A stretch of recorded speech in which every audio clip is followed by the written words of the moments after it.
Hey guys, welcome back to another video from Modest Coaching. My name is Danielle Lounger, and I believe that everyone, regardless of how they grew up and where they come from, can learn to excel at affiliate marketing and create a life-changing income source from home.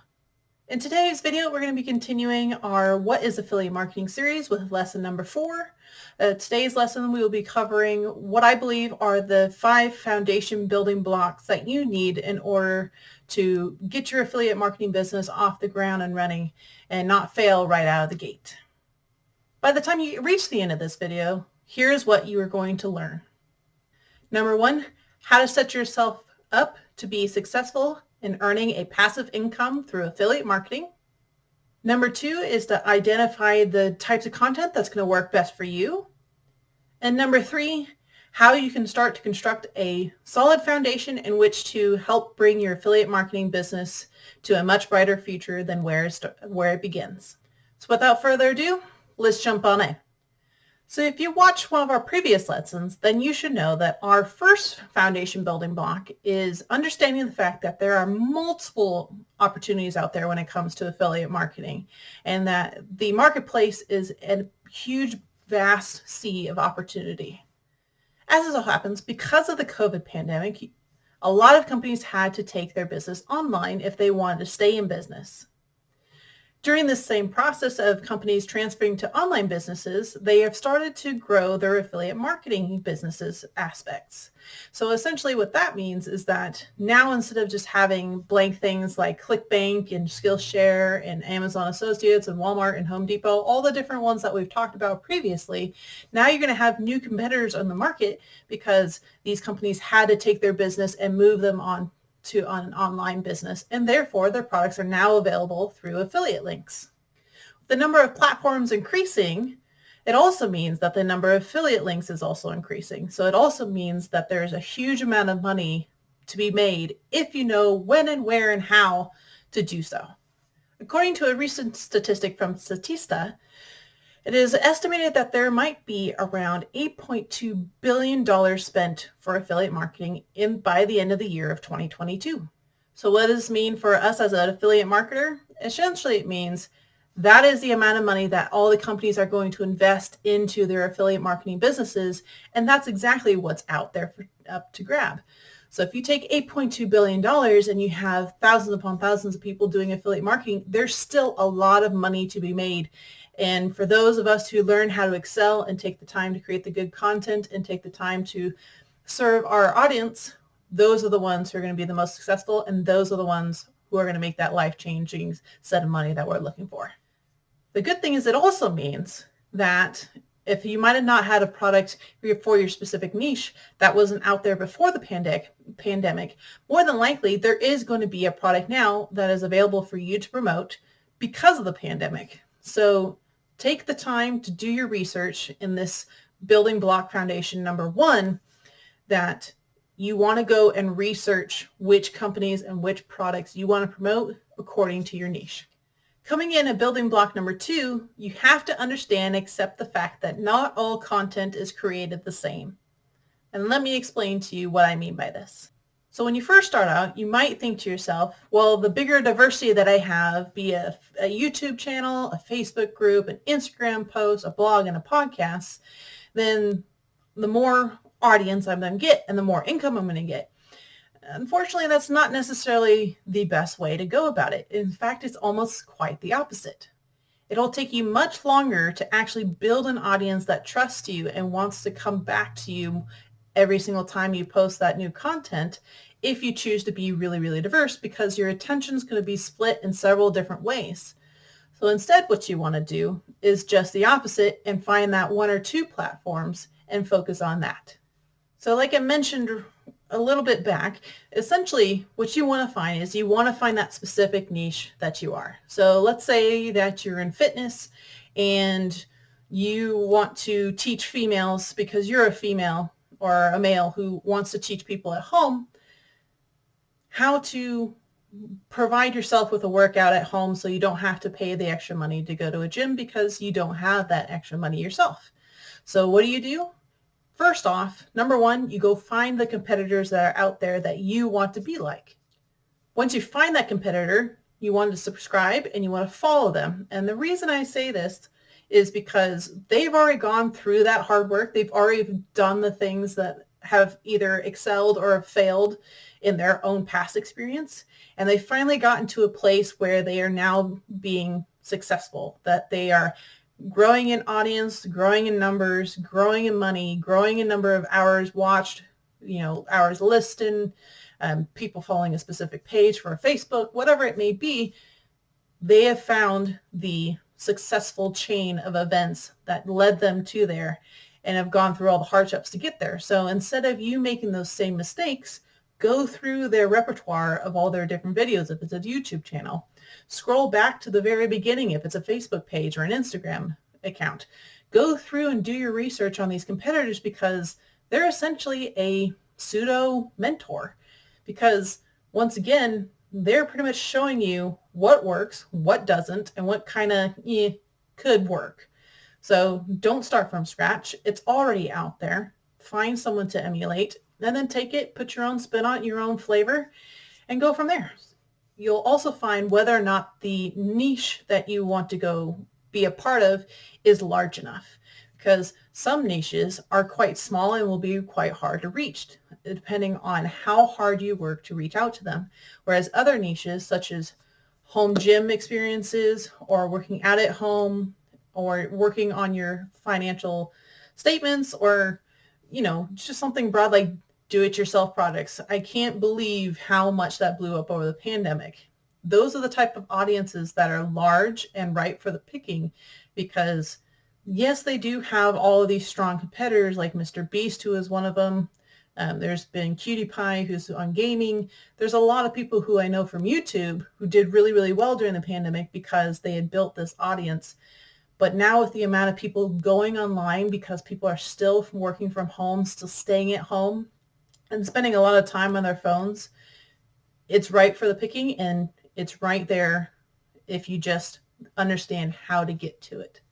So that's why I truly hope you go find a competitor or a friend who maybe you've done it before, or maybe he's not a competitor at all, but it's just somebody that you want to aspire to be. Essentially, that's a better way to put it. Someone you want to aspire to be and be like and be successful as. And then finally, after you find your competitor and you find out how you want to go about it, whether it's a blog or a podcast or a YouTube channel or whatever it may be, then you want to ask yourself, where is your audience going to be looking for you? Where are they going to be looking up the information that you're going to be providing them? Are they going to go and search it in Google? Are they going to search YouTube? Are they going to look on Instagram through TikTok accounts? What are they going to do? And that's your next biggest step. So once you get the competitor down, you find out what works, they're going to also show you exactly what platforms probably to use. But if you want to take your own twist and figure out where, if you were the actual audience, because most of the time we are our audience, find out where you would go. Don't spend time making Google ads later on down the line if your audience isn't searching on Google. If your people are more based off of, adventures and going for hikes and setting up groups, maybe Facebook might be the better place, because then you have a whole bunch of people you can connect with, and you can create a specific group for that specific niche. And you can invite people who are only interested in going outdoors and hiking and going, diving and going sailing and skydiving and anything that goes along with it. Find the best platform to use. Google, Instagram, YouTube, Facebook, Twitter, probably not so much, but Twitter can be used for communication, but find your platform. So once you find your platform, then you can move on to building block number 3. So building block number 3 essentially requires you to understand and accept the fact that the amount of exposure you have to an audience is going to directly dictate how well and successful you can be at affiliate marketer. Now, just because you have a large audience doesn't mean you're going to be making money. I will say that, and that is my personal experience. I had over 3,000 plus people on a fan page, didn't make any money on them.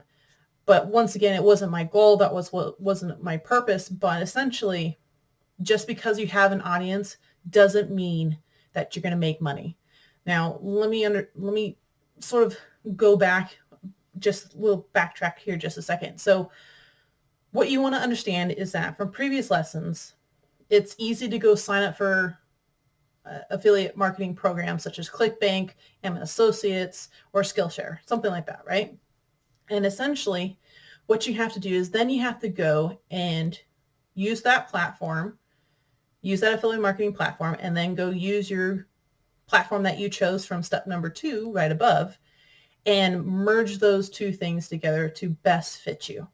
So for example, if you were the outdoor activity one that I mentioned, then you choose to go on Facebook group and you create a specific group where you have to have questions for people to come in to say, are you an outdoor adventurist? Yes. What is your favorite outdoor adventure? And have them fill them out.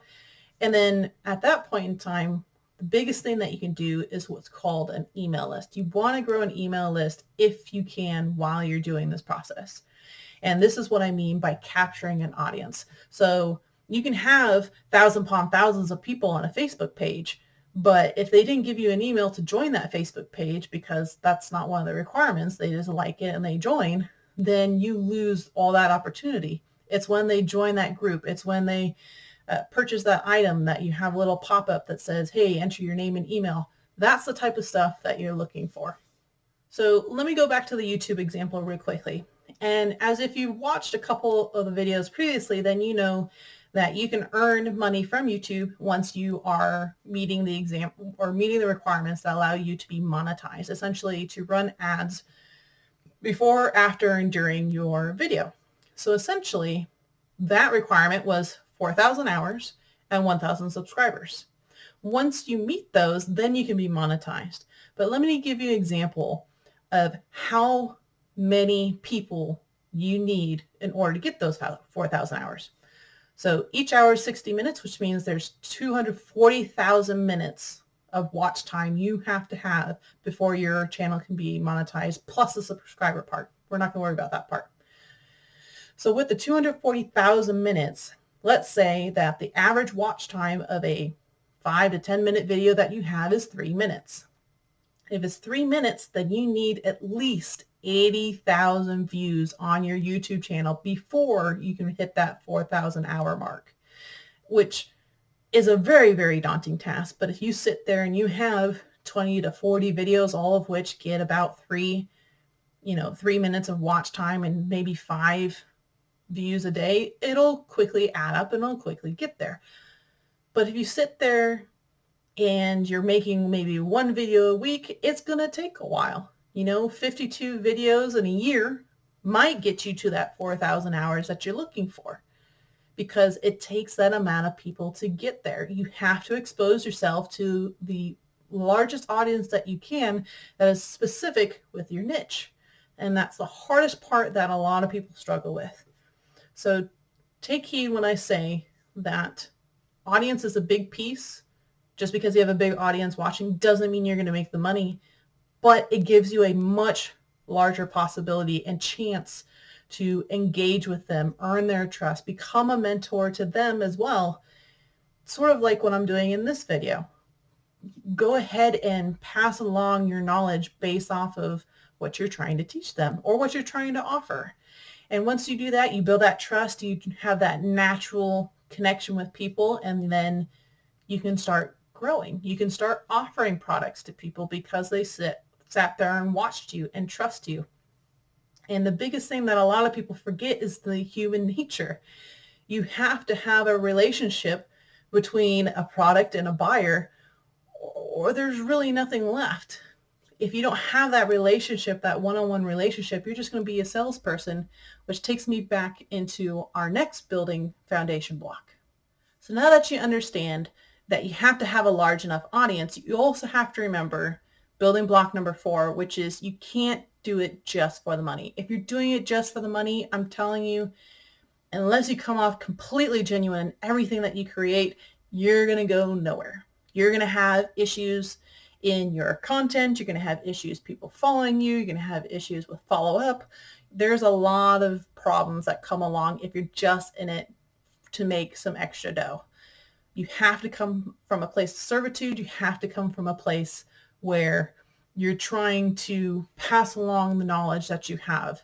And just because Joe Schmo down the line has already done it before, doesn't mean you can't have your own specific spin and give your own personal response and your personality to that topic. So let's give an example of what I mean by in it for the money. A lot of people, when they first start out, let's say you're once again tailoring to those outdoor people, and you go on to Amazon Associates and you find this specific type of camel pack, right? Because who doesn't need water when they're walking, right? Especially for those of us who are a little bit more serious in their hiking, they'll probably want some type of camel pack so they don't have to continuously pull out the water bottle and drink it as they go. So you go find the affiliate link, you take it, you create a short 5-minute video on a, let's say, a product review that you do of a specific camel pack that maybe you already had because you're also a hiking enthusiast. And let's say you start off the video with, hey guys, thanks for tuning in and check out this new camel pack that I have. It's awesome, it blah, blah, blah. And you keep going on and on. And before you even give any value of why you would need it, why it's better than a different product, maybe that's on, it's product number A versus your product, which is number B, versus another product, which is number C, you're not really giving any value of why you need it. Maybe people don't understand they don't need a camel pack to go hiking. Maybe they don't understand how it makes their drinking habits easier, or maybe it distributes the weight on their body better so you don't get as much skeletal distribution and the weight, so you don't wear your joints down as much as you're walking up hills. You have to go through the little intricacies, such as the sciences or the benefits of why you want to promote this product. It's not just, hey, here's my, I bought this is what it does. You have to explain why it's going to be beneficial and what is the purpose, what is the service that you're providing by providing and promoting this product. So don't go in being a salesy pitchman. Like, for example, I will never forget the first time I went to a car dealership and all they wanted to do was get me in a car and have me drive. That's all they wanted to do. They followed me to every single car I was looking at and said, do you want to drive it? I got the keys. Let's go drive it. Let's do a test run. And I was so turned off from that. And it wasn't until I went to my local Subaru dealership and the guy came by and said, hey, what are you looking for? If you have any questions, just let me know. I'll be around on the lot. Take your time. And if you don't want to talk to me today, no harm, no foul. That to me was exactly the type of experience I wanted. It's like the first time I went, I wasn't interested in buying that day. Hell no. I was just interested to see what they had out there, what was available, and to see if there was anything that I actually liked. And the guy eventually ended up selling me a car 3 weeks later because I came back for 3 weekends in a row. First weekend was looking at the car. Second weekend was taking it for a test drive and finding out whether or not I liked it or not, and doing the different types of cars to see which one rode the best and felt the best. Took the next week to sort of deliberate at home to figure out what exactly would fit me best. And then the third week I came back for that purchase. And because the salesman didn't push, he let it happen naturally. He was a genuine person when it came to just wanting to help. Like, he wasn't forcible whatsoever. So take that as a great example of don't be the pushy salesman carship dealership. Okay? Don't do that. Be the genuine person who's there to guide you, there to be helpful when you need to be helpful. And you're going to see a huge increase in the amount of people that are going to be watching your videos, the amount of people who are responding, the amount of people who respond and then come back at a later date. Just come from that feeling of within, from the heart, from the place of servitude. And finally, coming in at the building block number 5, we have the following. Now, this might sound a little going against the grain when you first start, but just hear me out. Number 5 is keep the number of affiliate marketing companies that you are associated with to a minimum. Okay. Now let me give you a personal example of why I want you to do this. Okay. Let me understand. There are a limited number of opportunities like we've discussed so far, but you want to find companies or products that are effective for your niche. So you might not have to sign up for Skillshare if you are doing that outdoorsy stuff and you don't really have anything to teach on Skillshare. There's no point in joining Skillshare unless you're trying to teach people what certain products are and maybe about the safety of hiking or the safety of diving, maybe that will work. But if you're truly about servicing people and providing them with knowledge that you've gone through or knowledge that you've learned over the years or read through books or watched through videos, then maybe a blog or a YouTube channel might be the better option. So you don't want to start, I'm going to do Skillshare, I'm going to do Facebook, I'm going to do Instagram, and I'm going to do YouTube. Doing all four is going to stretch you so thin at the beginning because your mind's going to be everywhere. And that's exactly what happened to me when I first started. When I first started, I had a mentor, and I started back in June of 2021. And my mentor, Stevie, pretty much told me, look, hone in on what your goal is, what your 3 pillars are, and how you want to service your people. How do you want to service the audience that you're going to grow? And once I found that, then I chose to do through Facebook because Facebook was the easiest platform and it had a huge number of people who just wanted to be part of a group that were in that same type of situation. So for me, I service people who are in the Family Comes First Facebook group that I've created. And it's essentially for parents who may not be a stay-at-home mom or dad and want to become a stay-at-home mom or dad and experience every single item that their kid goes through, every experience the kid goes through, so you don't feel like you're missing out. I had a conversation with one of them who was a nurse and pretty much said that they drop them off at school in the morning. They come home at night at 5 o'clock. Their kids are in bed by 8 o'clock. They had 3 hours with their kids. And she was pretty much asking herself, where does the time go? I can't go to their sporting events. I can't go to their plays. I can't go for not vacations, but for field trips. She was just had such a negative outlook on the fact that she would always be stuck being a nurse because it paid the mortgage, it paid for the food, it paid for the clothes. And she felt like she was wasting or losing time with her kids that she would never, ever be able to get back. So I want to service people like that. And I chose the Facebook group. Then about maybe 4 weeks in, as you know, I'm part of a group called Entre Institute. I had a couple other people that I was following, and we all follow each other to see how we're doing and to help each other out. And I saw other people doing podcasts and YouTube channels and doing blogs and doing Instagram, all excelling a lot better than I was at the time. And I sort of took a hot minute and said, well, you know what? I'm going to try all of them. Worst decision of my life. I spent probably a month and a half to 2 months trying to do all of those platforms I just mentioned. And it ended up just being spread thin. My brain was all over the place. I couldn't focus. I couldn't get the content out that I wanted to. And I had to work on the fact that my business wasn't going anywhere. I wasn't making the same strides that I saw the others making because what they had done is they picked 1 or 2 platforms and that was it. So after those 2 months, my mentor, Stevie, finally said, you know what, maybe you should cut down. I know you want to reach out to all these different platforms and grow a bigger audience and service more people, but you got to start small. You got to start somewhere first. You got to build momentum. You got to build that steady flow of income to then be able to expand out and service more people. So at that point, I chose Facebook, which I stayed with because I had already built a good following on that. And now I have a YouTube channel. So those are the 2 things that I focused on in order to better service the clients that I wanted to, as well as make an impact on the people that deserve to make that life-changing income that I mentioned at the very beginning of our video.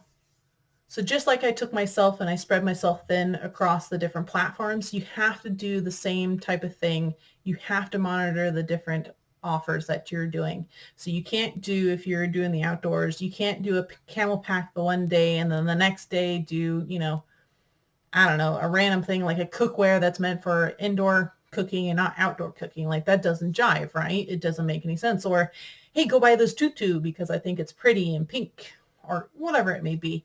You can't go out of your niche. Stay in your niche, and that is where you're going to be successful. Now, I'm saying you can't branch out at a later date.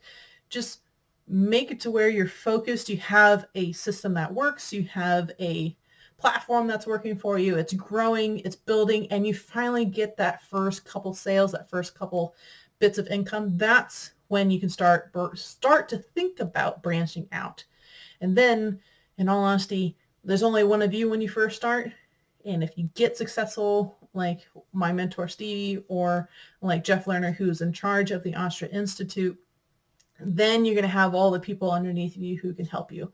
But not until you get that first setup working and excelling at what you want. So there you have it. Those are the 5 building blocks that I personally recommend you understanding before you start out with affiliate marketing.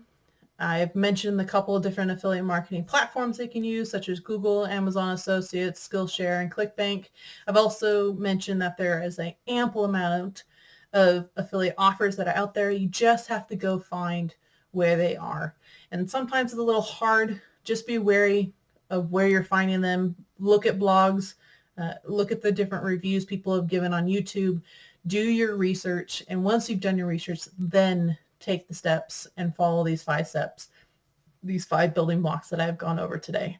If you're looking for further guidance and mentorship on your journey, then I highly recommend that you take a quick peek at my lesson number 3, which is where I go over in depth and over my personal experience with the Entre Institute and how it's changed my life for the better ever since I joined them back in December of 2020. Since then, I have learned so much about myself. I would have never been creating this video a year and a half ago. Oh my gosh, almost 2 years ago now. My goodness, time flies. It's been a while. So I would have never been making this video. I would have never had a Facebook page. I didn't believe in that type of stuff. I didn't believe that there could be good, brought out of any type of online things such as Instagram and Facebook and stuff like that. So I really encourage you to branch out if it's something that you're truly passionate about, is making that extra income that you're looking for. And so I think Entre is a great place to start. I definitely agree with a lot of the teachings that they have, and it's just a great community. In all honesty, it's a lot of genuine people. A lot of the mentors are just cool and groovy, especially like my mentor Stevie. She's amazing. She's Canadian, but she's an amazing woman, and I'm really truly thankful that I found Entre, because a lot of things have happened since I've joined them that I never would have thought it would have happened ever in my life. So it's definitely turned me around. It's pulled me out of the rut that I was in my life. So I highly recommend, if you are looking for that life-changing aspect and you haven't found it yet, go take a look at lesson number 3 and let me know if you have any questions about it.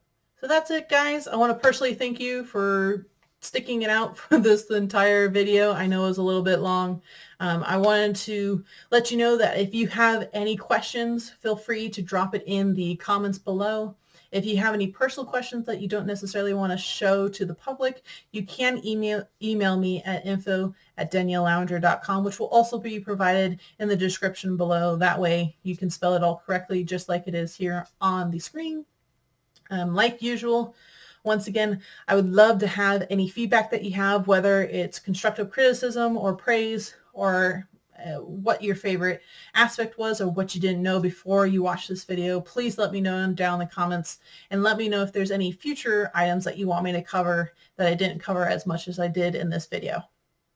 Until next time, hit the subscribe button down below, click that bell so you don't miss the next lesson coming up. Have a great rest of your day, and I will see you in the next video. See ya.